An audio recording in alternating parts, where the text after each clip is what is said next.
Aphar music by Riya studio Khagaria. तोर दिल टूटा सोचल अरमान हो, सोचल अरमान हो। तोर दिल टूटा सोचल अरमान हो। घुट घुट के जिया तानी लेके तोरे नाम हो। घुट घुट के जिया तानी लेके तोरे नाम हो। डीजे अमित अपहर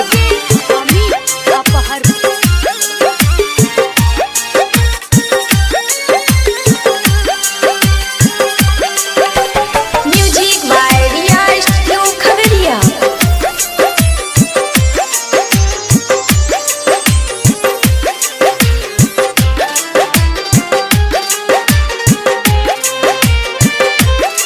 हमरा दिल के संग में खेललू तू खेला हो।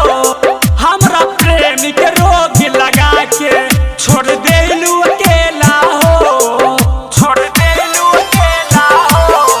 हमरा दिल के संग में खेललू तू खेला हो। हमरा प्रेम के रोग लगा के छोड़ देलू अकेला हो।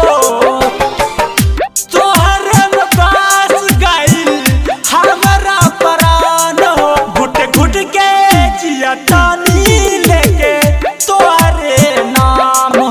पी पी के जिया तानी लेके तोरे नाम हो।